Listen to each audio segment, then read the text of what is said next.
Madame, je vous remercie d'avoir bravé tous les interdits parce que je sais que ma personne et mon nom sont pratiquement interdits de place dans, sur les tabloïds des médias qui traitent des affaires africaines et particulièrement du Congo.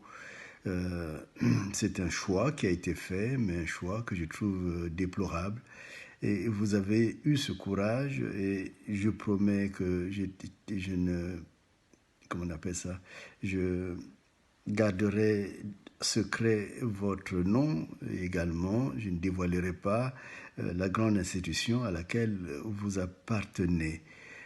Donc je vous remercie et vous venez me voir parce que vous considérez que je suis l'opposant au gouvernement pas seulement au gouvernement, au régime, au système de Sassou Nguesso au Congo, qui règne depuis plus de 40 ans et puis qui a fraudé des élections et a commis un crime en empoisonnant un opposant qui est le docteur Parfait Kolela.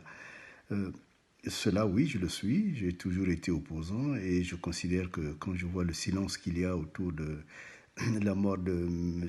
Kolela, euh, une sorte de les gens, même ceux qui se disent les politiques du Congo, marchent à pas feutrés parce qu'ils attendent que Sassou les appelle pour être ministre, pour être député, enfin voilà, comme il en a l'habitude. Mais évidemment, ce pain-là, moi, je ne le mange pas. Je considère que notre pays doit vivre dans la vérité et c'est la vérité qui nous rendra libres.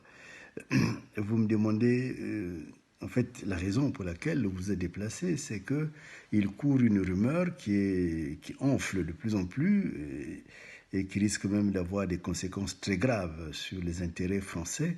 La rumeur selon laquelle la France est complice la, de la mort de M. Kolela.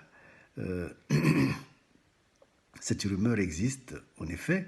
J'ai demandé à mes équipes de faire une enquête plus approfondie. Les derniers éléments que j'ai reçus, ce sont les premières remontées d'enquête, montrent en effet que la France était bien au courant du projet de Sassou. Mais quand je dis la France, vous savez, la France, c'est un grand pays, mais c'est aussi un village. J'y vis depuis plus de 40 ans, donc je connais les uns les autres, je connais un peu les réseaux, comment ça fonctionne. Je ne dirais pas la France, mais je dirais certainement la diplomatie française actuelle parce que je crois que M.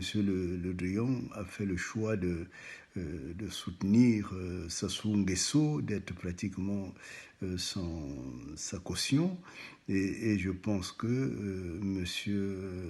Emmanuel Macron, le président de la République, est tombé dans un piège, un très très gros piège dans lequel j'ai peur que ça puisse même enflammer la politique franco-française.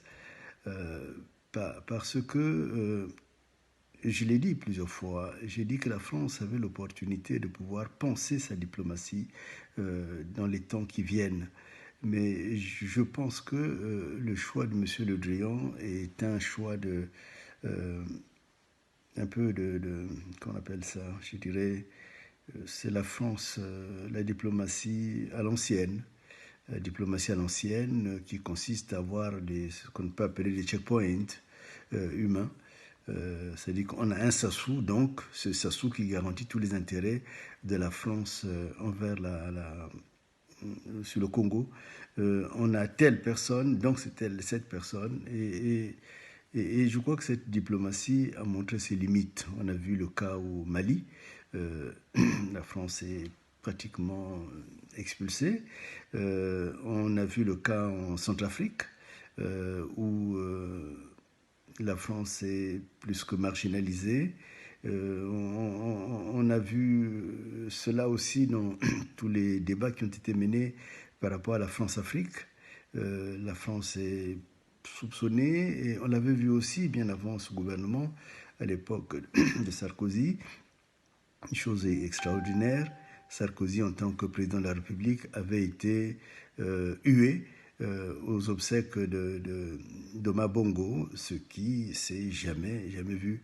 Et je pense que la France doit cesser d'avoir cette stratégie qui est une mauvaise stratégie avec des conséquences à terme qui vont devenir pratiquement l'exclusion de la France de ce qui s'appelait en géopolitique le précaré français. En fait, il faut les transformer en relations diplomatiques. Je Monsieur Le Drian aura certainement à s'en expliquer, au moins vis-à-vis de son président. Mais je dis, moi, ma part à moi, c'est de dire à mon peuple de ne pas réagir comme un petit peuple. Le Congo est un grand peuple. C'est un grand peuple qui traverse des périodes très très dures actuellement, mais qui en a traversé d'autres et qui sortira de ces épreuves. Je demande la maturité à mon peuple pour qu'il n'y ait pas une sorte de représailles sur les intérêts français. Parce que